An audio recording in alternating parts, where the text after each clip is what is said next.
जय हिंद फ्रेंड्स, आप सभी का स्वागत है आपके अपने YouTube channel Pramod sir Varanasi में। फ्रेंड्स, आज के इस वीडियो में हम कवर करने वाले हैं UP triple SC junior assistant के लिए कंप्यूटर के टॉप 20 प्रश्न।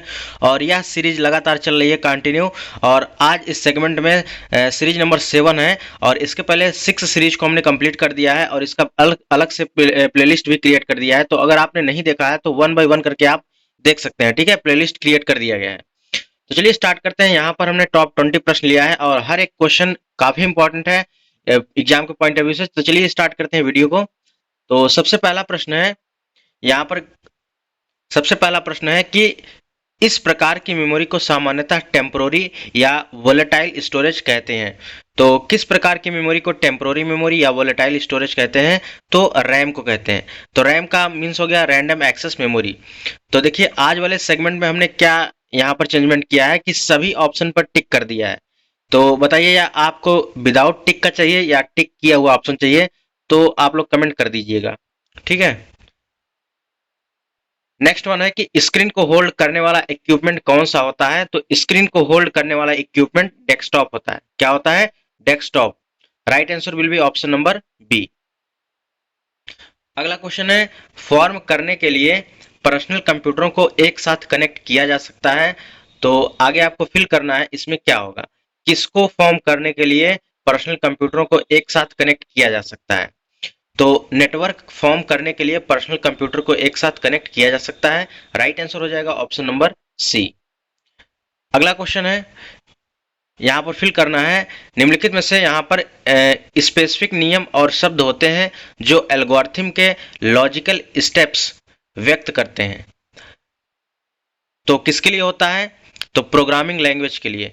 प्रोग्रामिंग लैंग्वेज में स्पेसिफिक नियम होते हैं और शब्द होते हैं जो एल्गोरिथम के लिए लॉजिकल स्टेप्स व्यक्त करता है।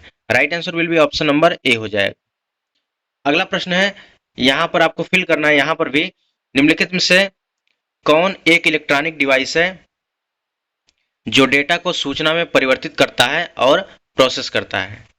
तो वह कंप्यूटर है। तो कंप्यूटर क्या है? कंप्यूटर एक इलेक्ट्रॉनिक डिवाइस है जो डाटा को सूचना में परिवर्तित करता है और उसे प्रोसेस करता है। सही उत्तर हो जाएगा ऑप्शन नंबर बी। अगला प्रश्न है, किसी शब्द को हाईलाइट करने के लिए आप क्या करेंगे? आप कर्सर को शब्द के आगे रखते हैं और फिर क्या करते हैं? इसका सही उत्तर हो जाएगा option number A, button down hold करते हुए माउस ड्रैग करते हैं। सही उत्तर हो जाएगा ऑप्शन नंबर ए। यानी किसी शब्द को हाईलाइट करने के लिए आप क्या करेंगे?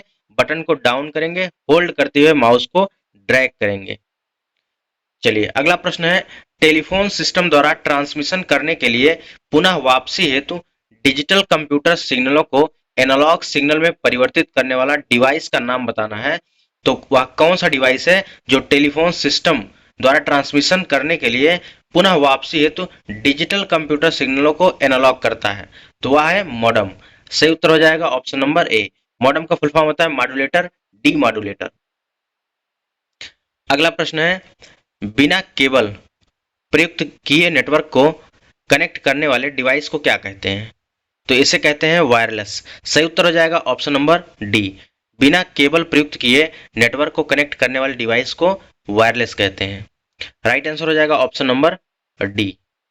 अगला प्रश्न है, वर्कशीट में सेल को नियमानुसार परिभाषित किया जा सकता है। यानी कोई स्प्रेडशीट है, देखिए आपके सिलेबस में स्प्रेडशीट दिया हुआ है इसलिए स्प्रेडशीट से प्रश्न पूछे जाएंगे।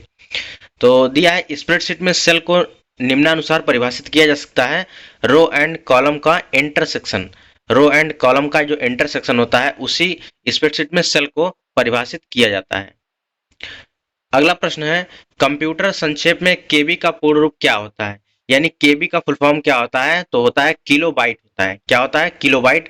राइट आंसर हो जाएगा ऑप्शन नंबर सी। चलिए अगला प्रश्न है, कंप्यूटर का प्राथमिक प्रयोजन क्या है?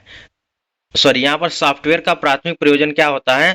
तो सॉफ्टवेयर का सबसे प्राथमिक प्रयोजन डाटा को सूचना में परिवर्तित करना होता है। क्या होगा?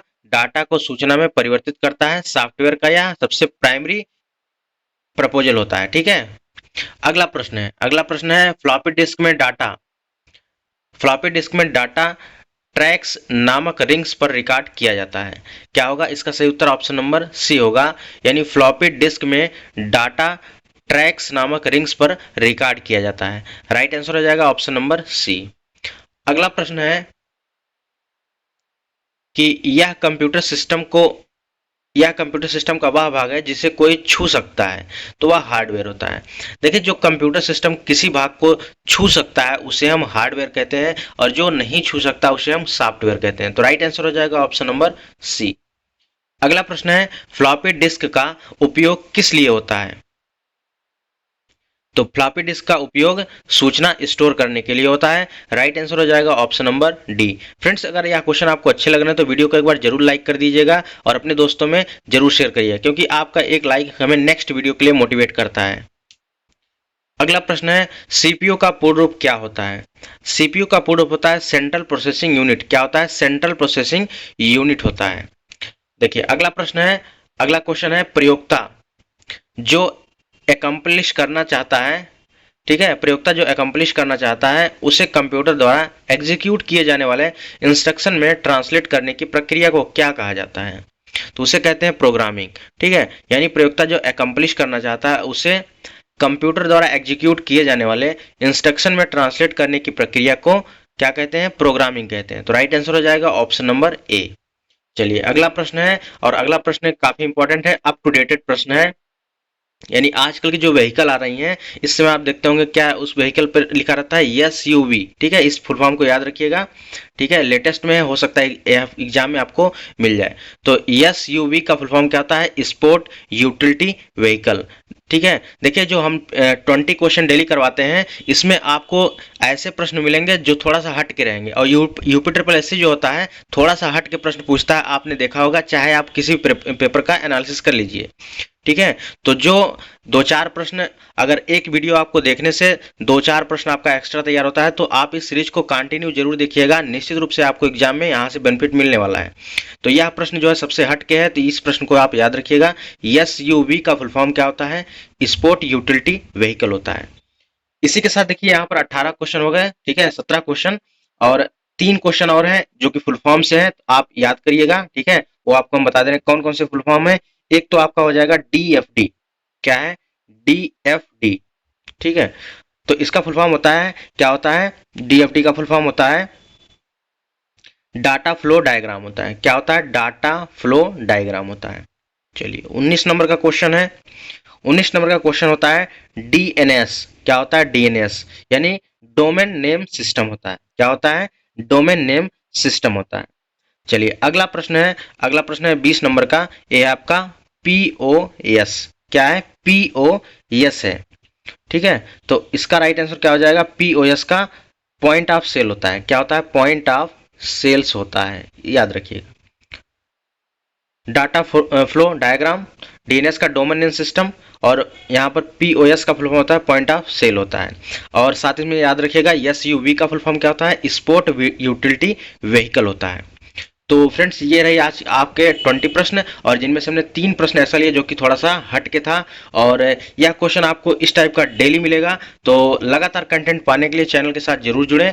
आपको निश्चित रूप से यूपी ट्रिपल एससी यहाँ पर जो पेपर होने वाला है आपका जूनियर असिस्टेंट का, इसमें निश्चित रूप से आपको यहाँ पर बेनिफिट मिलने वाला है। तो फ्रेंड्स, ये रही वीडियो। तो मिलते हैं नेक्स्ट वीडियो में, तब तक के लिए जय हिंद, वंदे मातरम, खुश रहिए।